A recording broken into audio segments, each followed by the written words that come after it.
January 22nd, 1879. Before the smoke, before the gunfire, before history changed forever, there was silence.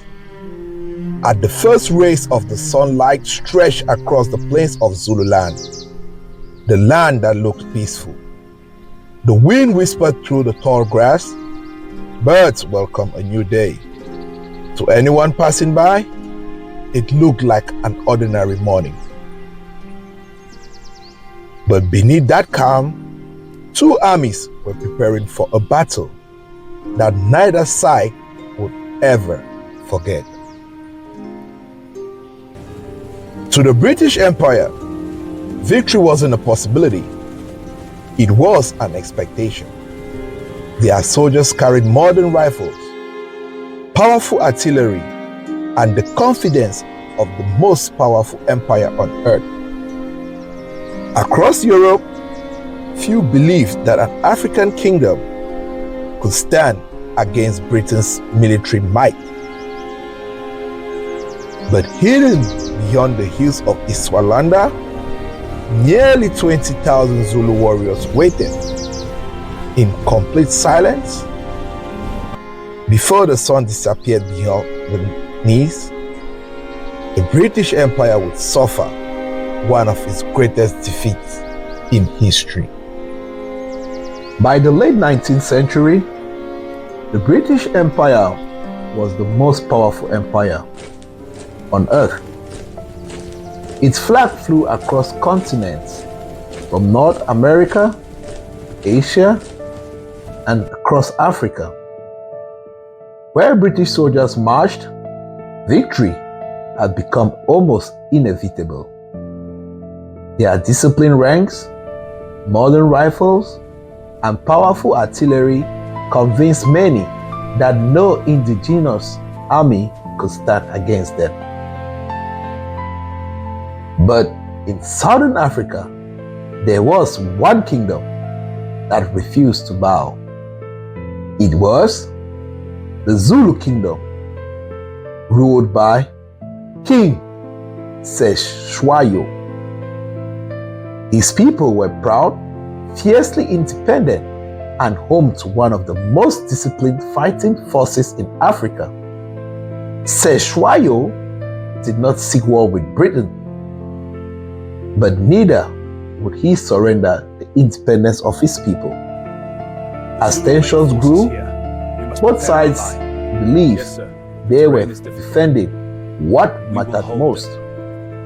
Neither side realized that history was about to remember them forever. January 1879. After Britain's ultimatum was rejected, there was no turning back. On January 11th, British forces crossed the Buffalo River and entered the Zululand. For the soldiers, it was another military campaign. For the Zulu Kingdom, it was an invasion. Lord Chelmsford, commander of British invasion, believed speed and discipline would bring a quick victory. But the Zulu army refused to fight on Britain's terms. Instead, they disappeared into the landscape, watching, waiting, choosing the perfect moment. As British colors pushed deeper into Zululand, uncertainty began to grow. Reports of Zulu warriors appeared, then vanished. Scouts searched the hills, but found little. The silence wasn't reassuring, it was a warning. And in just a few days, that silence would be shattered.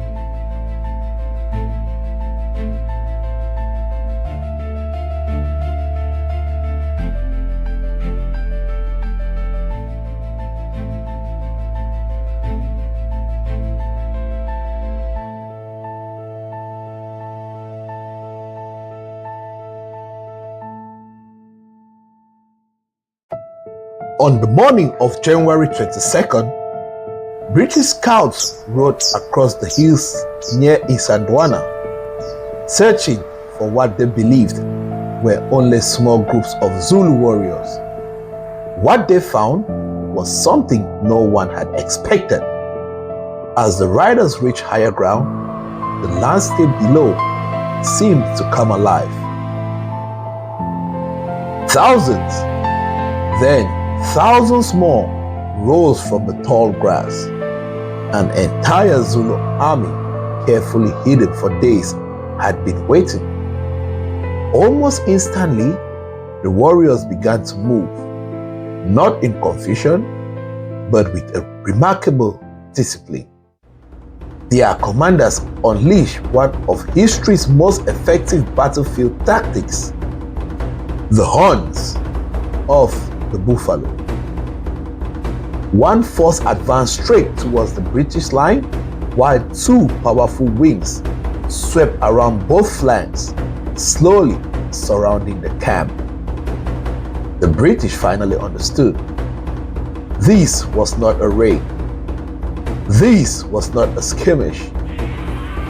They were facing an army, and the Battle of Isandlwana had begun.